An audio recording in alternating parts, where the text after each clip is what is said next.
សួស្តីពុកម៉ែបងប្អូនទាំងអស់គ្នាបាទអញ្ចឹងថ្ងៃនេះធ្វើវីដេអូអំពីការតែងក្តាប់តរ៉េនអញ្ចឹងបងប្អូនមើលនេះក្តាប់អញ្ចឹងមួយមេឃនេះប៉ុណ្ណឹងឯប្រហែលថាប្រពន្ធកដៃកូនក្មេងចុះហើយវាផ្លែនេះ3 6 10អញ្ចឹង10ផ្លែអញ្ចឹងសំណួរសួរថាបងប្អូនចង់ទុក10ផ្លែនឹងអត់មួយមេឃប៉ុណ្ណឹងនេះតែចង់ទុកផ្លែនឹង10ផ្លែអត់ហើយបងប្អូនសាកគិតមើលមេឃប៉ុណ្ណឹងតើវាអាចទ្រចំនួនបាន10ផ្លែនឹងអត់ហើយមួយទៀតអត្ថប្រយោជន៍នៃការតែងក្តាប់ហ្នឹងក៏វាធ្វើឲ្យល្អហើយក៏វាធ្វើមិនឲ្យល្អដែរបើកាលណាយើងតែងភ្លាមគំហុកភ្លាមគឺវាអត់នេះទេវាប៉ះពាល់ដែរវាអាចនឹងជំរុះឲ្យល្អចេញណាអញ្ចឹងយើងត្រូវមើលថាក្តាប់ណាដែលមាន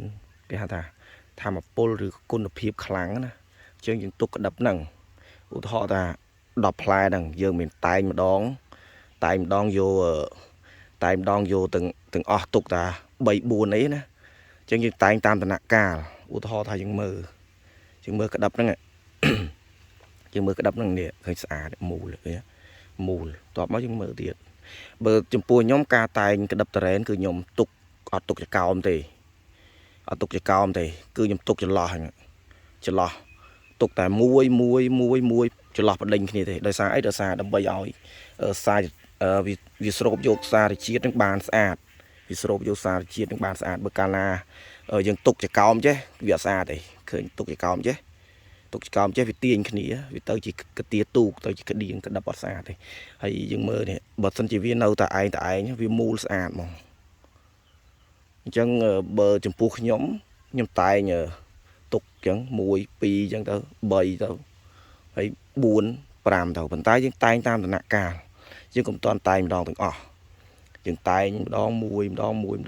ណាហើយឃើញថានេះដោយសារខ្ញុំតែង2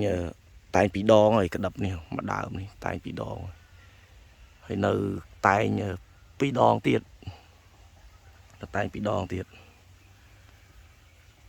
ចឹងអរគុណច្រើនបងប្អូនសម្រាប់ការតាមដានវីដេអូរបស់ខ្ញុំបាទសូមអរគុណ